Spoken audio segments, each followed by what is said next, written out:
دلیل دی جاتی ہے کہ ہر نفس جو کرتا ہے وہ پہلے سے طے شدہ ہے، پھر ہم اچھے اور برے عمل و فعل کیسے کریں یا کرتے ہیں؟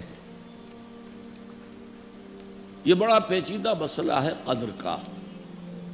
تقدیر کا جو تصور ہمارے ذہنوں میں ہے وہ صحیح نہیں ہے۔ قدر کہتے ہیں اندازے کو، ایویلویٹ کرنا، کسی چیز کی قدر و قیمت کا اندازہ کرنا۔ اللہ نے ہر جاندار کے لیے ایک اندازہ مقرر کر دیا۔ مثلا چھوٹی سی چڑیا ہے اور وہ ہوا میں اڑتی پھر رہی ہے، انسان ہوا میں نہیں اڑ سکتا۔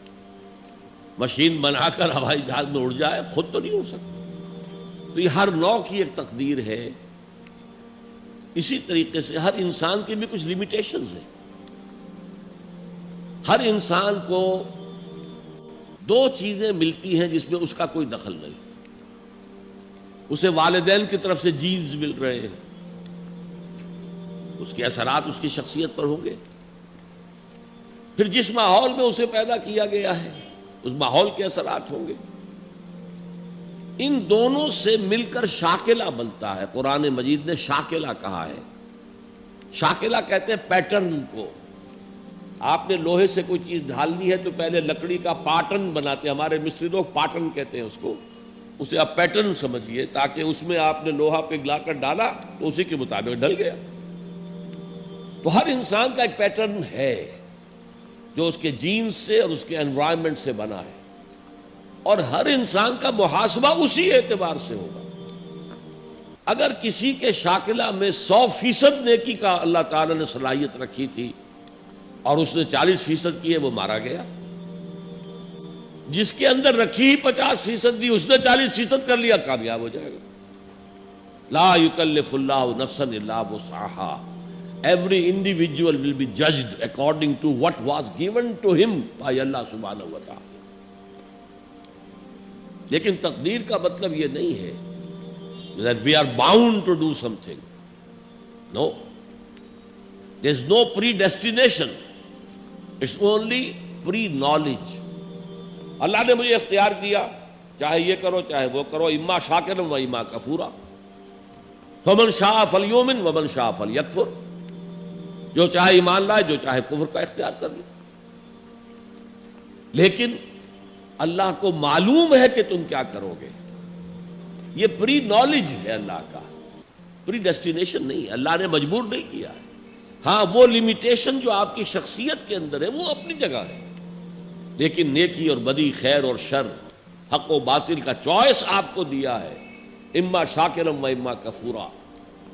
اور فمن شاء فلیؤمن ومن شاء فلیکفر۔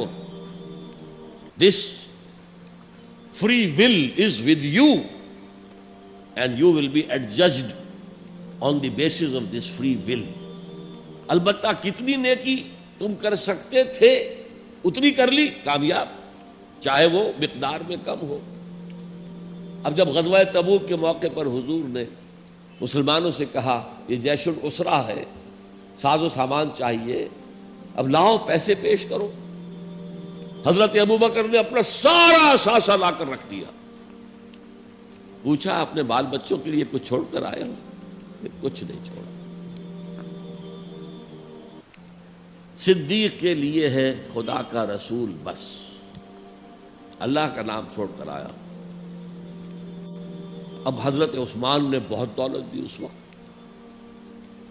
ایک غریب انصاری، اس نے ساری رات ایک یہودی کے باغ میں وہ کنویں سے پانی کھینچ کر باغ کو سیراب کیا۔ صبح کو اسے کچھ کھجوریں مل گئیں اجرت کے طور پر۔ اس نے آدھی لا کر اپنے بال بچوں کو دے دی، گھر کا نفقہ، نان نفقہ شام تک کے لیے، آدھی حضور کے سامنے لا کر رکھ دی۔ جو منافقین موجود تھے انہوں نے تمسخر اڑایا، ہاں جی ہاں، بغیر ان کھجوروں کے تو یہ لشکر جا ہی نہیں سکتا، یہ تو بڑا، یہ تو بہت۔ حضور نے کیا کہا؟ ان کھجوروں کو اس پورے ڈھیر کے اوپر پھیلا دو، اللہ کی نگاہ میں یہ اس پورے ڈھیر سے زیادہ بھاری ہے۔ آپ جو کچھ کر سکتے ہیں کیجئے۔ اللہ تعالیٰ کی لاٹھی اندھے کی لاٹھی نہیں ہے جو برابر چلے سب پر، بلکہ ایوری انڈیویجول اس کے علیحدہ علیحدہ حساب ہوگا. اللہ کا کمپیوٹر بہت بڑا ہے، بہت بڑا ہے، بہت بڑا ہے، وہ ہر ایک کی قدر و قیمت کا تعین کر لے گا.